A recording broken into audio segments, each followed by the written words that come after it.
আমরা কোথায় যাবো বড় মামা? সেটা তোমার বাবার দায়িত্ব। পুরুষ মানুষ হয়েছেন, নিজের সন্তানকে নিজে খাওয়াবেন।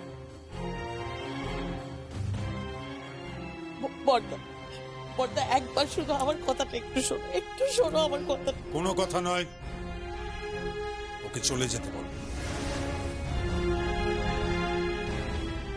হ্যাঁ বড় পিসি, তুমি প্লিজ চলে যাও।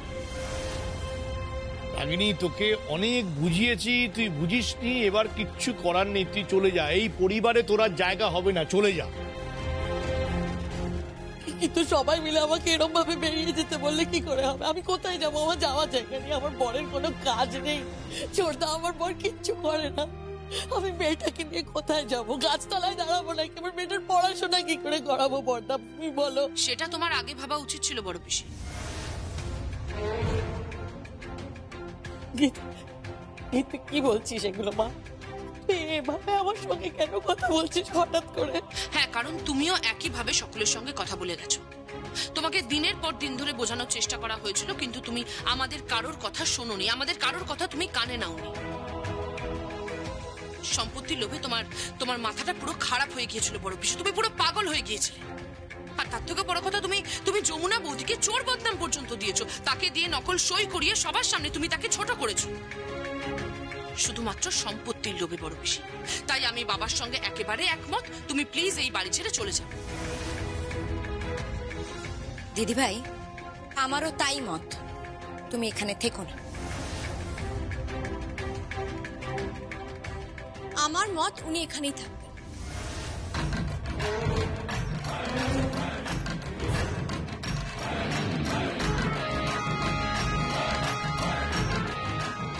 কাকাই বললেন, ওকে বলে দিয়েছে এটা কেদার রায় সিদ্ধান্ত। হ্যাঁ, শুনলে তো, এটা কেদার রায়ের সিদ্ধান্ত। কাকাই ওনাকে বলে দাও যে এটা যমুনা রায়ের সিদ্ধান্ত। এটা যমুনা রায়ের সিদ্ধান্ত। ইট একেবারে জমে গেছে, মনে হচ্ছে খেলাটা জমে গেছে, বুঝলে? সেটাই তো ভাবছি, আবার কি দুজনের লাগলো নাকি বলতো? কি এত বড় স্পর্ধা? কল্যাণ, মল্লিকা, হ্যাঁ দাদা, ওকে বলে বুঝিয়ে দাও যে এ বাড়িতে আমার কথাই শেষ কথা। হ্যাঁ যমুনা, দাদার কথাই শেষ কথা। না, কখনো না। কাকিমা, কাকাই, গীত, তোমরা সবাই শোনো, আর ওনাকে বলে দাও যে কোনো সংসারের ব্যাপারে পুরুষ মানুষের সিদ্ধান্ত শেষ সিদ্ধান্ত হতে পারে না। তার উপর উনি যে ধরনের পুরুষ মানুষ, কোনো তো বুদ্ধি নেই, কোনো বৈষয়িক বুদ্ধি নেই, সাংসারিক কোনো বুদ্ধি নেই ওনার মাথায়। কি আমার বুদ্ধি নেই? হ্যাঁ মল্লিকা, হ্যাঁ গীত, হ্যাঁ বাবা। ও কি বলছে? কি বলছে আমার বুদ্ধি নেই মানে? ওনাকে বলে দেওয়া হোক, আর যাই হোক, এই বুদ্ধি নিয়ে সংসার চালানো সম্ভব নয়। সংসার চালাতে গেলে না আমার শাশুড়ি মায়ের কাছ থেকে ট্রেনিং নিতে হবে যে কিভাবে সংসারটা চালাতে হয়। আমি যখন বলেছি যে ও যাবে, তখন যাবে। আমি যখন বলেছি যাবে না, তার মানে যাবে না। আচ্ছা, তোমরা কেউ কারো বুঝতে পারছো না বড় পিসি বাইরে গিয়ে কোথায় থাকবে, কি খাবে, কি করবে, কি পড়বে? আরে তোমরা কেন বুঝতে পারছো না? এই পরিবারের রক্ত বইছে বড় পিসির গায়ে, কেদার রায়ের রক্ত বইছে। এর ভবিষ্যৎ কি? বাইরে গেলে উনি কি খাবেন? মানে আমি না অবাক হয়ে যাচ্ছি, কোনো বুদ্ধি নেই মাথায়, কোনো বৈষয়িক বুদ্ধি নেই, কোনো বিচার বিবেচনা নেই, মানে কোনো সাংসারিক বুদ্ধি নেই ওনার মাথায়। আশ্চর্য। হ্যাঁ ঠিক তাই, বিচার বিবেচনা নেই, সাংসারিক বুদ্ধি নেই। এই তুই চুপ কর, ফালতু কথা বকছিস কেন? তুমি হাসছো কেন এখন? আর যমুনা বৌদি, তুমি কি বলছো বলো তো? এত কিছুর পরেও তুমি বড় পিসিকে এই বাড়িতে থাকতে দেবে? সিরিয়াসলি? যমুনা দেখ, আবার থাকবে, আবার কিন্তু তোর ক্ষতি করবে। করুক, যা হবে ঘরের মধ্যেই হবে, ঘরের বাইরে যাবে না। একটা কথা কেন বুঝতে পারছো না? বাড়ির বাইরে গিয়ে যদি অর্থ হবে পিসেমশাই রিক্সা টানে, দিনমজুরের কাজ করে যদি, আর যদি ওই মোট বহন করে, তাহলে কি হবে? তাহলে কি কেদার রায়ের মান থাকবে?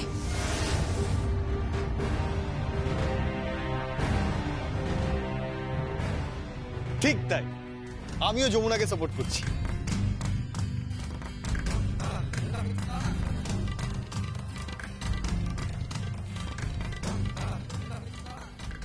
তুমি তো সাপোর্ট করবে, তুমি তো তোমার বউয়ের কথায় ওঠো আর বসো।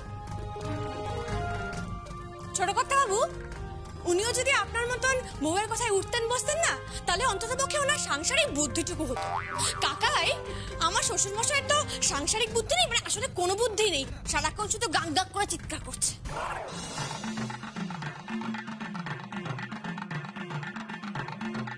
কি আমি গাক গাক করে চেঁচাই? বেদ বেদ ওকে বোঝাও যে ও কিন্তু লিমিট ক্রস করে যাচ্ছে, আর রাগিনীকে এক্ষুনি চলে যেতে বলে এখান থেকে। আমি বললাম না, সবাই ওনাকে জানিয়ে দাও বড় পিসি এখান থেকে কোথাও যাবে না, আর যদি যায় তাহলে কিন্তু আমিও বাড়ি থেকে বেরিয়ে যাবো।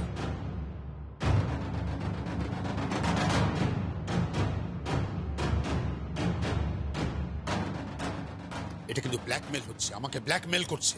কাকাই, ওনাকে বলে দাও যে আমি যতদূর জানি বড় পিসি ওনার বোন হয়। আর আমাকে কালকেই মা বলেছেন যে আমার শ্বশুর মশাই নাকি বোন চেয়েছে, আর সেই জন্য নাকি পুজো করে মানত করেছিলেন পার্শ্বিকে দিয়ে। তখন আমার কত বা বয়স, 14 বা 15।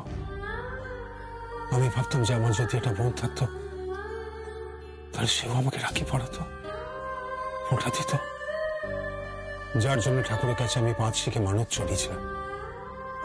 তারপর তুই যখন হলি তখন সবাই বললো যে আমার বোন হয়েছে। আমি খুব খুশি হলাম রে, খুব খুশি হলাম।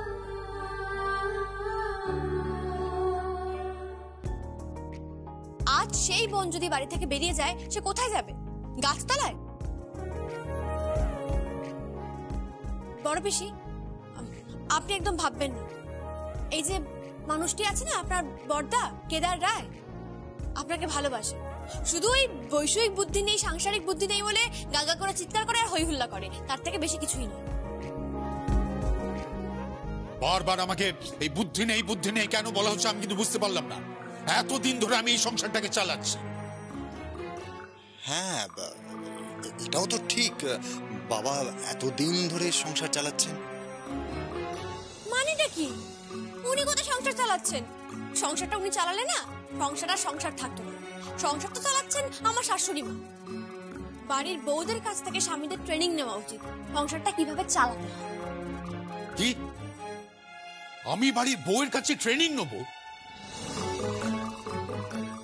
পল্লবী, তুই একদম চিন্তা করিস না, আমি তোর সঙ্গে আছি। তুই কোথাও যাবি না, এই বাড়িতেই থাকবি।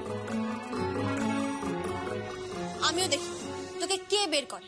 কে বার করে বলছে? ও জানে যে আমি কে। কাকাই, উনি জানেন আমি কে? বাবা ঠিক আছে ঠিক আছে, সন্ধি সন্ধি, এই যাত্রায় বাবা মাফ করে দাও। মাপ? নেভার নেভার, কভি নেই। কবি নেই? বাবা বাবা হিন্দি বলছেন? বাবা বাবা তুমি হিন্দিটা বলো না, তুমি পারো না হিন্দি বলতে। কি দরকার এসব কবি না, এটাই বলো না, ছেড়ে দাও না, ছাড়ো হয়ে গেছে, ছাড়ো। ঠিক আছে ঠিক আছে ঠিক আছে, বলবো না। যা যা খুশি করো তোমরা, আমি এসবের মধ্যে নেই। না, দাদা কিন্তু খুব খুশি হয়েছে। এই যে তুই রাগিনীকে বেরোতে দিলি না বাড়ি থেকে, দাদা হয়তো মুখে প্রশংসা করতে পারছে না, মানে খুব ইগো আছে তো, মানে খুব অহংকার, বুক ফাটবে তবু মুখ ফুটবে না। এই কল্যাণ, তুই আমার নামে নিন্দে করছিস? পাগল নাকি? কি বলছো দাদা? আমি তোমার লক্ষণ ভাই, আমি কখনো নিন্দে করতে পারি? কি দেব না। ঠিক আছে ঠিক আছে, তো তেল দিতে হবে না আমাকে।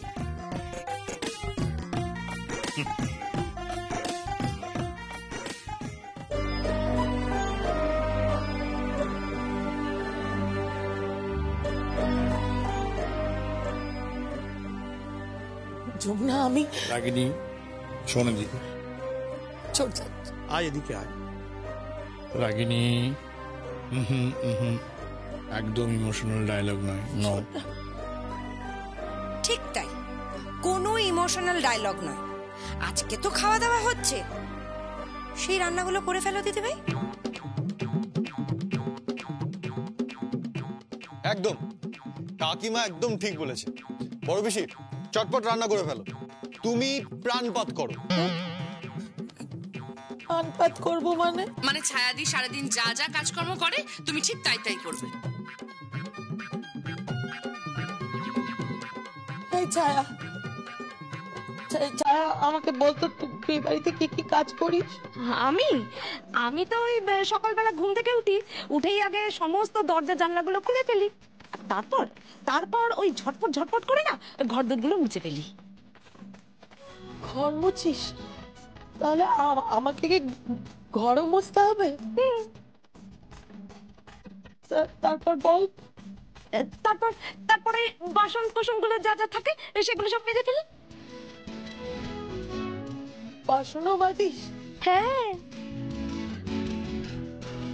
তারপর যমুনার পাঠ, যমুনা সব জল খাবার করে সবার ঘরে ঘরে পৌঁছে দেয়।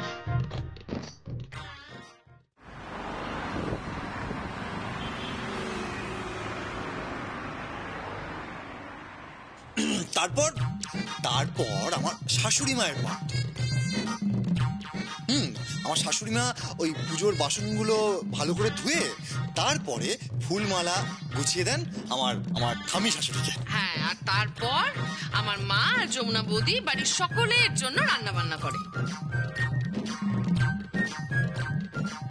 ও, তার মানে এখন বাড়িতে ঝিয়ের পাঠ, বাড়ির বউয়ের পাঠ সব আমাকে একসঙ্গেই করতে হবে, তাই তো? বড় বেশি আরেকটা পাঠ আছে। মানে আমার আমার ঠাম্মি শাশুড়ির অনেকদিন থেকে তো পায়ে ব্যথা, আপনাকে একটু তেল মালিশ করে দিতে হবে। আপনি দেখিয়ে দিন আপনি সংসারের জন্য প্রাণপাত করছেন। এই তুমি একদম চুপ করো তো, একদম কথা বলবে না। চোদ্দা ওদেরকে সাবধান করে দে, আমাকে বার খাওয়াতে বারণ কর সবাই মিলে। তুই বার খাস না সেটা ওরা হয়তো জানে না, আমি জানি বোন। হ্যাঁ, কিন্তু কি করবি বল, উপায় নেই তো। দাদা আবার রেগে যাবে, খেপে গিয়ে বাড়ি থেকে বলবে তুই বেরিয়ে যা। না আমি করবো রে, আমি সব করবো আমি।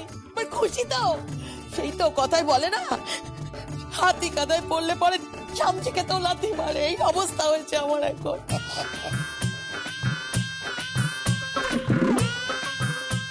মল্লিকা, দেখেছো রাগিনী এতদিনে একটা সত্যি কথা বলেছে। কি সত্যি কথা বলেছে কাকাই? সত্যি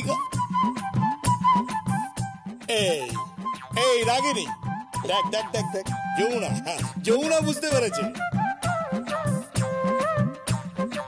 কি বুঝতে পেরেছে? বুঝতে পেরেছে যে তুই দিন না হাতির মতো হয়ে যাচ্ছিস। মানে তুই ওই রাগছিস, জ্বলছিস আর লুচির মতো ফুলছিস।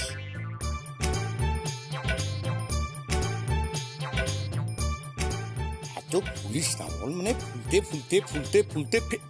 ঠিক আছে, আমি বলছি কি, আমার পরামর্শ মতো চল ডায়েট শুরু কর, আর যেটা বলছে ঘর মোছা শুরু কর, হয়ে যাবে। এই ছোটা, অনেকক্ষণ ধরে অনেক বাজে কথা শুনেছি, চুপ কর একদম।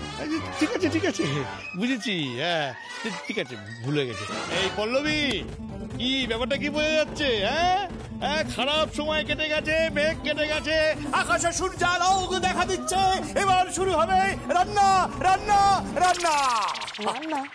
কিসের রান্না? ভাত খাবারের রান্না। দ্বিতীয়বার বিয়ে হতে পারে, দ্বিতীয়বার বাসর হতে পারে, আর দ্বিতীয়বার ভাত খাবার হবে না? কি বলো? 100 বার হবে। হতেই হবে।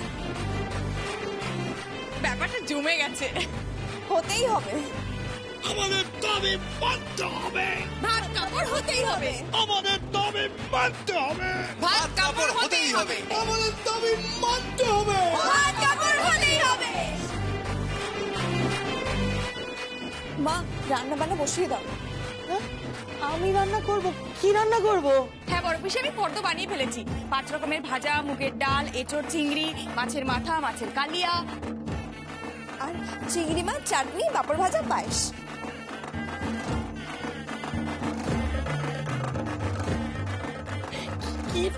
কি কি বলছো? এতগুলো রান্না আমাকে একা হাতে করতে হবে? হ্যাঁ, এতগুলো রান্না একা হাতে করতে হবে তো, দাদার মান রাখতে হবে না?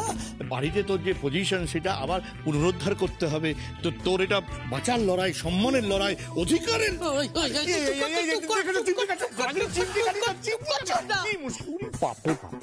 হ্যাঁ সবই তো হলো, কিন্তু একটা বিষয় আমার মন খুব খারাপ।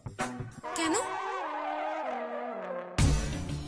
সবটাই হলো, দুবার বিয়ে হলো, তাও আবার একই মেয়ের সাথে।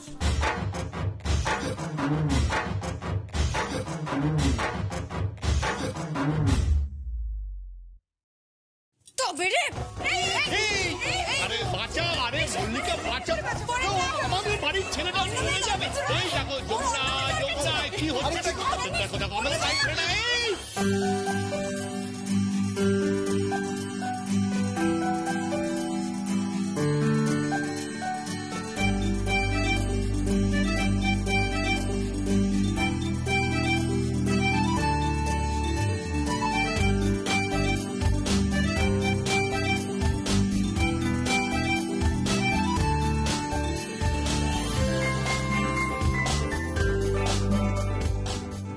মল্লিকা, কাণ্ড দেখেছো? আজকালকার ছেলেমেয়েরা শ্বশুর শাশুড়ি কাউকে মানছে না। হ্যাঁ, একটা কাজ করো তো, এখান থেকে চলো। আমারও না আবার পুরোনো প্রেমটা চাগার দিচ্ছে। চলো চলো চলো চলো। এই গীত, আমারও না তোমায় ভালোবাসতে ইচ্ছে করছে। আচ্ছা চলো না।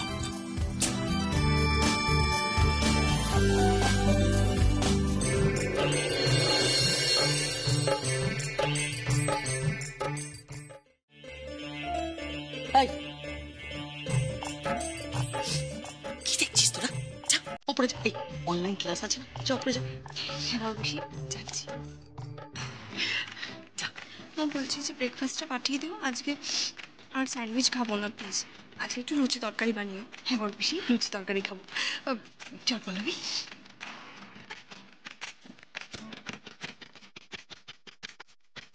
লুচি তরকারি, বাহ, আমার মেয়েও আমাকে ভালো মতোই অর্ডার দিয়ে বেরিয়ে এলো। বাহ, সাধারণ। রাগিনী দিদিমণি এবার চলেন। কোথায়?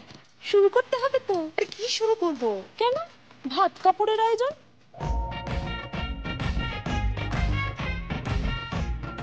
আমি ওকে, চলো। আর কি, চলো।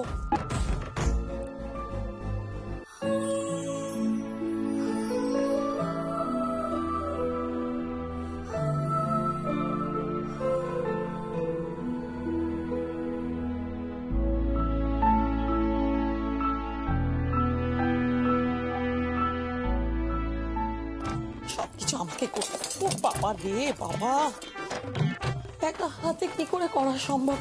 কোত্থেকে শুরু করবো? ভাগ করে রাখি।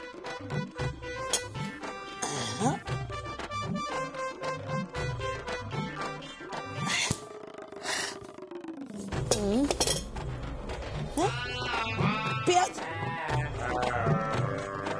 ইচ্ছে করে করেছি, ইচ্ছে করে। অন্যদিন পেঁয়াজ আদা রসুন সমস্ত বাটা থাকে রান্নাঘরে, আমি সব সময় এসে দেখেছি, আজকে বাটিনি। সবকিছু আমাকে দিয়ে করাবে। ঠিক আছে, কাউকে পরোয়া করি না, কুছ পরোয়া নেই। আমি একা ছুরি ছুরি ছুরি, এই তো মোটা, সবকিছু একা হাতে পড়ো। শোধ তুলছে তো, আমিও দেখিয়ে দেবো। বাবা আমার নাম রাগিনী। হ্যাঁ, দাদা, ছায়া, তাড়াতাড়ি আয়। কি হচ্ছে কি? বলছি সবজিগুলো বার করে নে, আর বার করে ভালো করে ধুয়ে, হ্যাঁ, তারপরে ওগুলোকে একটু কেটে নিয়ে আমার হাতে হাতে করা। আমি করি। পারমিশন নেই। পারমিশন? কার পারমিশন? সর্দাবাবু, কর্তামা, সঙ্গীতাবাবু বলেছেন আজ আপনাকে নিজেই খেটে খেতে হবে। খেটে খাবো মানে? মানে আজ আপনি নিজে হাতেই সবকিছু করবেন, ওই বাটনা বাটা, রান্না করা, সবজি কাটা, সবকিছু আপনাকে নিজেই করতে হবে। আসলে না, আপনার জন্য না আমার খুব কষ্ট হচ্ছে। কেন? আমাকে দেখে কষ্ট হচ্ছে কেন? না মানে ওই আপনি তো গতরটাও নাড়ান না, কারণ আপনার তো ননির শরীর, তাই অভ্যেসটাও নেই। এই ছায়া, একদম বেশি বাড়াবাড়ি করবি না বলে দিলাম। হ্যাঁ, তুই বাড়ির কাজের লোক, কাজের লোকের মতন থাক। তোমাদের দুজনকেই বলে দিলাম। আর তোমরা কি ভেবেছো আমি কিছু বুঝি না?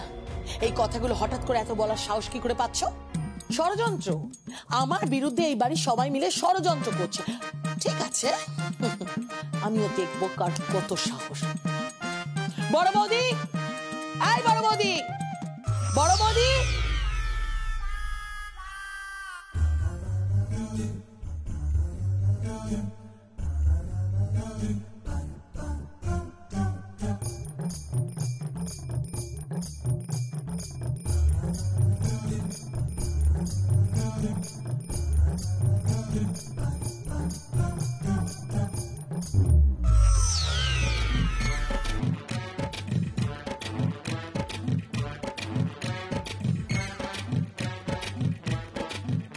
কাকাই কি করলেন? হ্যাঁ, এই মেশিন আর চলবে না। এই মেশিনের পঞ্চপ্রাপ্তি ঘটলো, ইনি দেহ রাখলেন। কি করছো বলো তো তুমি? আহারে, সে আমার ছোট বোন, আমার ছোট বোন, তার কি দুর্দশা হবে না? তাকে বাটনা বাটতে দেখবো। এভাবে এভাবে কষ্ট দেবেন? আরে বাবা, একটু খাটুক না, কষ্ট করলে তবে তো কেষ্ট মিলবে।